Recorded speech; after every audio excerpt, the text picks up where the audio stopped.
We can be dream makers, nurturing, compassionate. Nosotros podemos ser más unidos. We can be anything.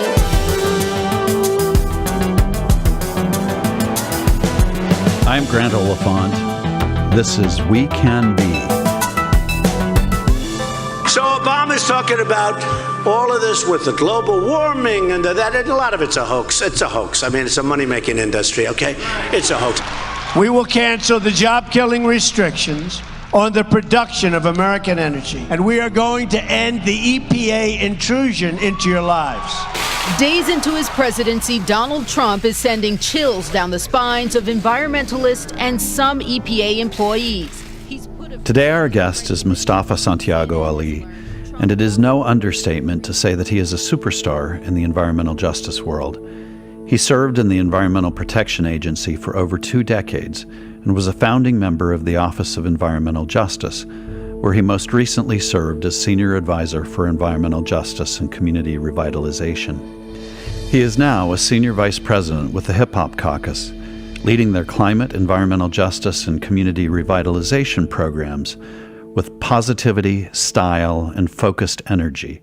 Mustafa Ali, I want to thank you for being with us today. It's a privilege to get to talk with you. I'm a fan of your work, and I'm a fan of your integrity and what you've done. And I actually want to start off with the decision that probably most of us know you for best, which is the rather high-profile decision to leave the EPA after a career of working in government to try and protect the environment on behalf of the American people.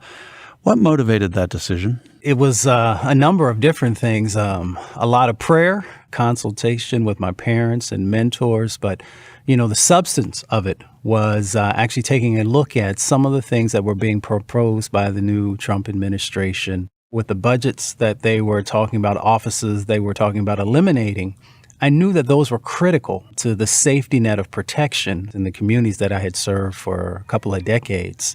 So after all of the communities that I had worked with all of those years and seeing their dedication, their commitment to trying to make real change happen, I knew that I had to stand up respectfully and to share with the new administrator how important environmental justice was, how important a number of different programs inside the agency was to helping communities to be in a better and safer place. So I submitted my resignation letter. In that, I highlighted those programs.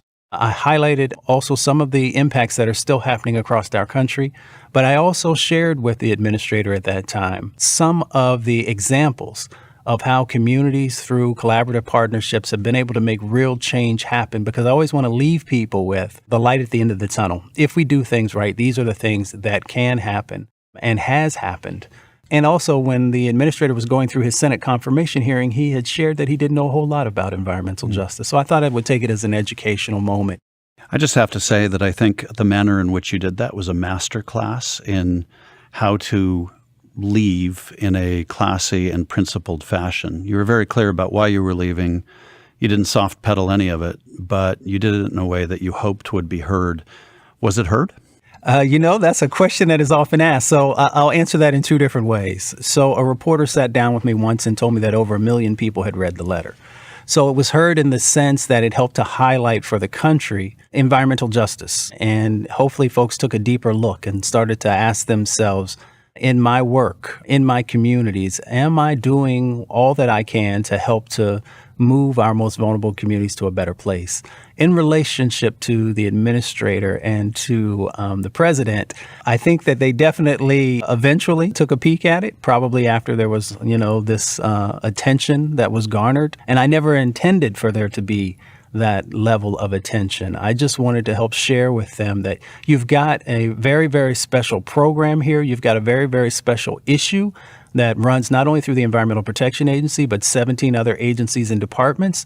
And it can help you in your new administration to actually do something that would benefit communities. You, I think in the process of leaving or subsequently quoted Maya Angelou about her notion that when somebody shows you who they are, believe them, which I think is a really powerful concept. What did they show you in those early months that persuaded you as to what they are? When folks were running for office in relationship to what was happening in Michigan, especially Flint, Michigan, they had talked about helping to make real change happen.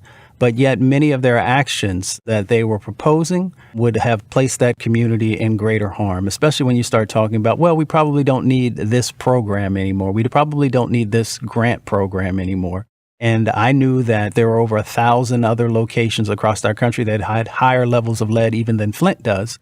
That makes me pretty clear that these communities, for whatever reason, are not high on your priority list, and that you're not placing a huge amount of value in those communities. I went through and saw some of the things that they were proposing around enforcement. Now, enforcement is extremely important, especially to frontline communities who are located where many of the polluting facilities are. And if you're not going to be serious about enforcement, then that leads me also to believe that folks are going to, unfortunately, be exposed to greater levels of toxins and get sick. In your job description, you have just a couple of things that are the core things, and it's protecting human health and the environment. And by the actions that they're moving forward on, they are failing. I believe we're in the process of putting together one of the all-time great cabinets that has ever been assembled in our nation's history. Though so far, many of his choices for key roles have come with their fair share of controversy. The latest, Trump's choice of Oklahoma Attorney General Scott Pruitt to lead the Environmental Protection Agency. He's picking someone to lead the EPA who's been suing the agency over its clean power plant. Just to get to the nitty-gritty, do you believe that it's been proven that CO2 is the primary control knob for climate? Do you believe that? No, I think that measuring with precision human activity on the climate is something very challenging to do, and there's tremendous disagreement about the degree of impact. Pruitt denies the science of climate change and has routinely chosen the big oil and coal industry over the well-being of his constituents. Today we stand against an administration that places profits over people and tells us that science isn't real, that rolls back regulations that for decades has protected and given people a fighting chance for clean air, clean water, and clean land. Today we hold our public officials accountable. Today we stand for justice and make our collective voices heard. Today we stand up and we march. I think for a lot of folks who listen to this podcast, a lot of people in the nonprofit community or in and around the social sector are wrestling with what moral courage looks like at a moment like this. Was it hard for you to leave?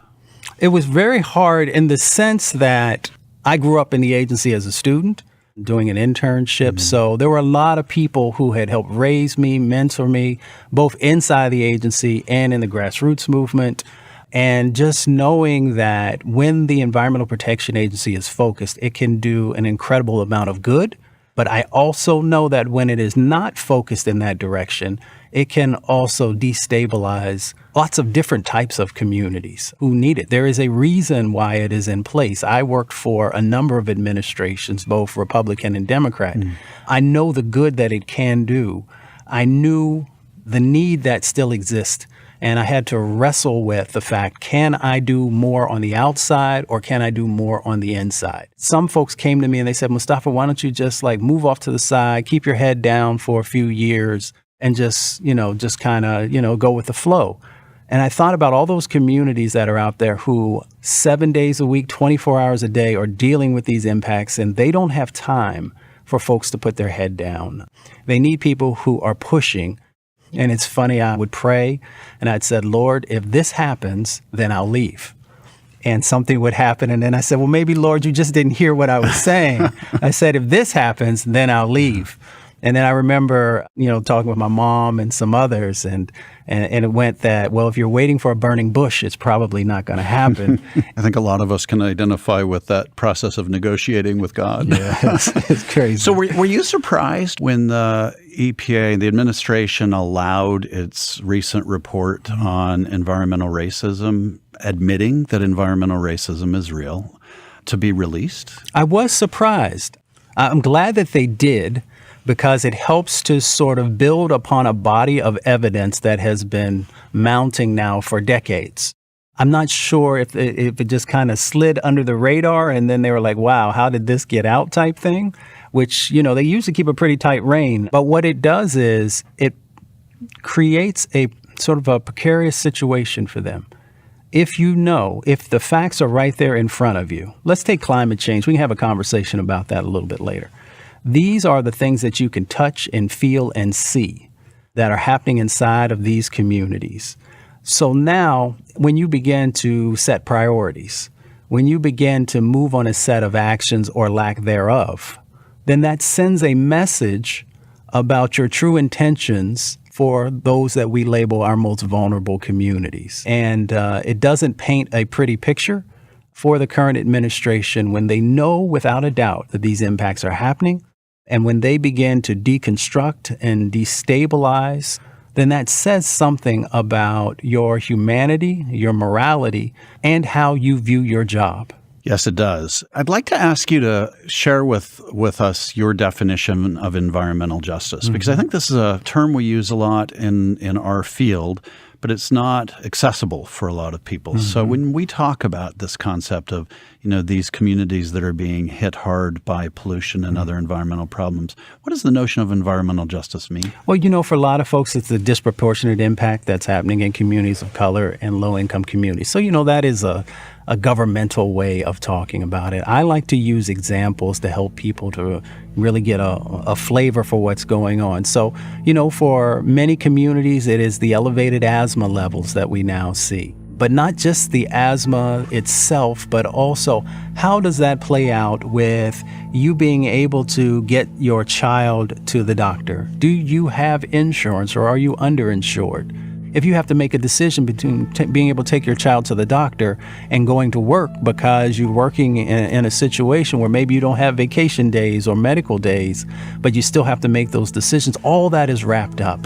Or you can look at situations like the Elk River in West Virginia, where there are not a whole lot of folks of color who are there, but we had the huge chemical spill that happened a couple of years ago. And then all of the dynamics that go into being low income, and you can't have fresh water coming out of your tap that, one, you probably no longer trust, but now you got to go to bottled water, and you may not have the money to be able to do that, but yet you have to have water to live. So, that's another way of looking at it. Or Standing Rock, and we can bring culture into our conversation, and how you have the water protectors who are there, not only just trying to protect the water from those pipelines, which people told us would never leak, and now they've leaked a number of times, but also honoring that culture that is focused on not just their own community, but also, the entire country and actually the entire world. Well, that's the piece that I think I wanted to ask about next, because unfortunately in the broken cultural environment that we're operating in right now and the broken political environment that we're operating in right now, there are plenty of people in the country who hear a concept like you've just explained and say, well, that's not for me. It doesn't matter to me. It doesn't matter to my community. What are they getting wrong? Well, actually, because these issues touch all of our communities and they touch them in many different ways. Sometimes folks only talk about environmental justice in the relationship to the impacts of folks of color. And yes, that is huge, and we have those disproportionate impacts. But there are also a number of low-income and working-class white families who are also dealing with, whether we're here, in Pennsylvania, dealing with the fracking issues and the impacts to water quality and some of the other things that happen in that space. I think that what you have to do is actually find that connection for folks about what's going on. We've recently had this big conversation around healthcare. So we know that when folks are exposed to these toxins, then they're going to have to utilize the emergency room, other types of medical facilities. And in many instances, our tax dollars are going to have to go to help to sort of buffer that and strengthen that. So even if you have not been impacted personally by pollution, by toxins, there still is a cost, a societal cost that's a part of that. So really, this is about all of us. It really is. If you look at lead, let's just talk about lead real quickly. When young children are exposed to lead, we know that it leads to neurological disorders. And we know that when you have that situation that's going on, it makes it difficult to learn. And when you can't learn in this competitive environment that we all now live in, then you're not going to probably be able to get a job. And if you can't get a job, then you may make some other decisions. So we know that if we get in front of this problem, we have over 1 million kids in our country who unfortunately have been exposed to lead pollution. If we can get in front of it, we can save literally billions of dollars. There's no way of escaping from the cost that's associated with some of these impacts that are happening. And we can either take care of it now, or as we know, everything ends up costing more down the road. So we can invest early on in stopping lead as an issue, or we can deal with the costs that are associated with folks who can't compete in our current sort of structure. And there are a number of costs that are associated with that. So we're meeting today. You're about to speak to Pittsburgh's P4 conference, which stands for Planet, People, Place, and Performance. It's an attempt to bring a balanced perspective to how we make decisions about everything from economic development to community development. You are the perfect person to help kick off this conference because of what you've done.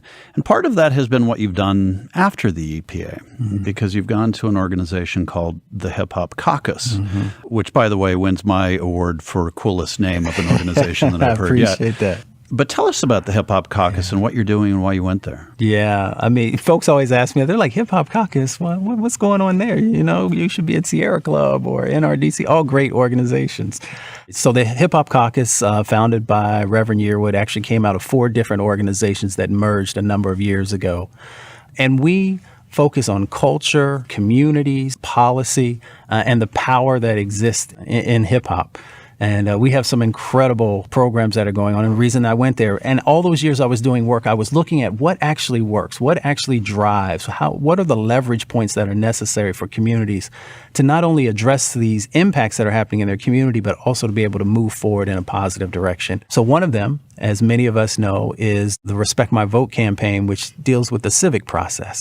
And the caucus has registered over 600,000 folks to participate in our democracy, which is huge because in many instances, we focus on those who sometimes are forgotten or that people don't think want to be a part of the process. I'll say it that way.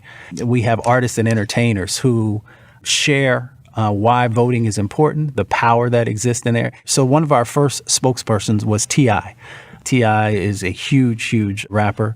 He got engaged in one of our first campaigns and voted for the first time. You have incredible folks like Common, Neo, L. Varner, Antonique Smith. I mean, I can go down the list of individuals who are part of it. And in 2014, we put the Home album together, Heal Our Mother Earth. Water moves, new world order rules. Through hurricanes, the pain is made audible.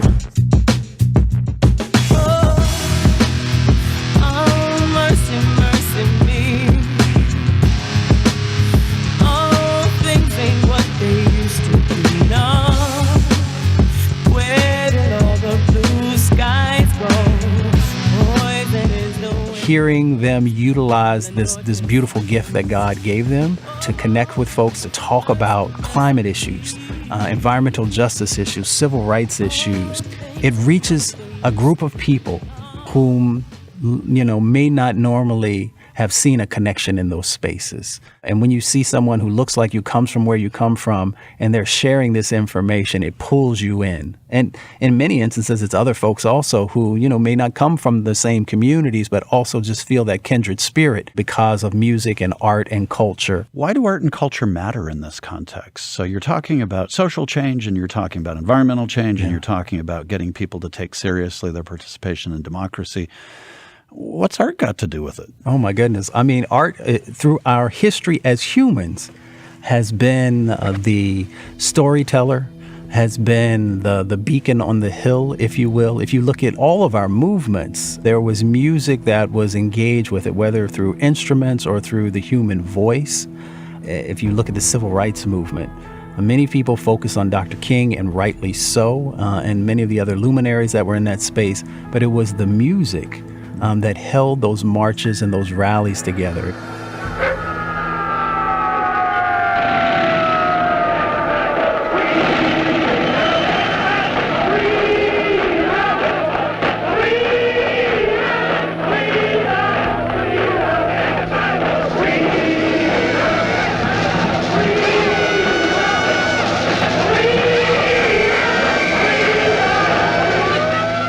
If you look at those old tapes, you will hear people singing as the dogs and the hoses and the various things were coming toward them because it was unifying, but it was also uplifting. Music and art and culture, it is what gives us soul. It is what allows us to connect in great distances or in intimacy. It is one of those tools that we have that gives us the ability to make change happen without even knowing change is happening. I'm thinking about the linkages that you make in your work, and certainly to art and culture as a transformational agent is one, but you also make connections between concepts that our society and policymakers tend to think of as separate and distinct as well. The programs that you help lead, you focus on community revitalization and the environment. And a lot of people don't see those as connected. You know, in Pittsburgh's story, we are suddenly experiencing a shift of 40 years of managing decline to suddenly managing momentum, and it brings a whole host of new challenges with it. A lot of America is still wrestling with decline. There are communities in rural America, there are communities in urban America that really don't know how to turn themselves around. Why does environment matter to them? Well, I think it depends on how you define environment for folks also. Sometimes we have this strict way of looking at it. Originally, the conservation movement was, icebergs and, polar bears and things that are important.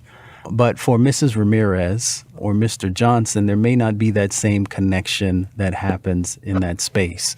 So for me, and coming out of the environmental justice movement, all of the leaders that I ever was mentored by or worked with always took a holistic approach to these issues. So we understand that environmental justice is dealing with housing justice issues, it's dealing with transportation issues, it's dealing with public health issues, but it's also dealing with job creation. And sometimes we miss that. But the key point, and that so many of our contemporaries sometimes miss, is that it is about people.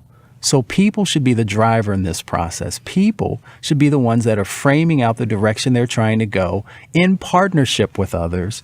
But in many, many instances, we see the voice of communities as an afterthought. And, something's created, and then we'll pull them into the process and say, well, what do you think about this? Instead of saying, hey, why don't we get together at the beginning and frame this out together in a way that helps you to be able to move forward in a positive direction. When we don't do that, what you seem to find happen more often than not is gentrification. Well, and I think this is an area that not only cities, but policymakers and foundations, for that matter, get wrong over and over and over again. Thinking about the voice of communities at the end rather than at the beginning and designing accordingly based on what we hear. You spent a lot of years with EPA, and most people think of EPA unfairly as a Washington agency, when in fact it's all over the country. Is there a community that has inspired you in terms of its ability to get this right, where the people have been a force to be reckoned with and made their voices be heard? Yeah, there are a number of examples, and one of the disservices that we do is that we don't highlight them enough so that folks know how real change can happen. So I often talk about the Regenesis Project in Spartanburg, South Carolina. Incredible example of how real change can happen. And it looks like many, many communities across America. It's a community that had a number of different issues going on. So on the environmental side, they had brownfields and Superfund sites. Those are some of the more toxic sites across our country that need to be cleaned up. They also had chemical facility that was in their community.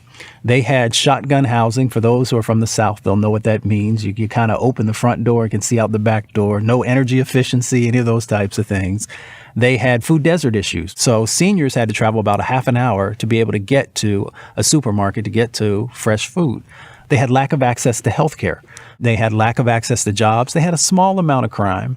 And then they got a $20,000 environmental justice small grant. They took that $20,000 environmental justice small grant and leveraged it almost $300 million in changes. Well, now they have 500 new green homes. So before, folks were paying $300 to $400 a month for their electricity cost. With the new green homes, we've now got that down to $67 a month. We also got a new supermarket in, which has now become an anchor, and other businesses are now moving into that space as well. We got a 50,000 square foot new green community center where seniors and children can come and learn, and culture can be honored in that space. And we have worker training programs that have been a part of this. So the community residents are the ones who went through the worker training programs, and they are the ones who rebuilt this community. So in those brownfield and Superfund sites that are now been cleaned up, there's a 35-acre solar farm that's going in that will now zero out the cost of electricity, and the rebate from that will now go back to the community. And the energy for this all came from the people. It came from the community. There are a number of examples around the country of how this can be done if we want to value the voices and innovation of communities. Two core brilliant concepts in what you've just said about the power of listening, the importance of listening, and then also the way we're all connected, which takes us back to the idea we discussed earlier about why everybody should care about these issues and not just a few. I do want to ask you quickly before we run out of time, the name of this program is We Can Be. Yes. And I'd just like to know what you think we can be at this moment in our history. We can be the change that is necessary and that is needed. We have the power to do the things that are necessary to make sure that not only our planet is safe, but that the voices, innovation, expertise of all of our citizens and residents has a place at the table, and that it's honored and valued. We can be the change. I want you all to think about something. Dr. King once said that we come to these shores on different ships, but we're all in the same boat now. I want you to think about the time that we're living in and the situations that we have to deal with. And as we're going to move forward on building equitable and resilient and new cities, how important it's going to be for us to come together. But we also have to come together in honoring the voices of our most vulnerable communities, communities of color, low-income communities, and indigenous populations. Mustafa knows that together we do indeed have power, and he has worked for 2 decades to ensure that the voices of the environmental movement are heard, and with it, the voices of people too often ignored. He challenges us to work together to make certain that this new future is inclusive of all of us, and that we all have access to clean air and water. It is an enormous task, and current political winds will not make it easy. But with Mustafa as a guide for how to stand up against those who put profit before our health and that of our environment, we will push forward so that true environmental equity can become a reality.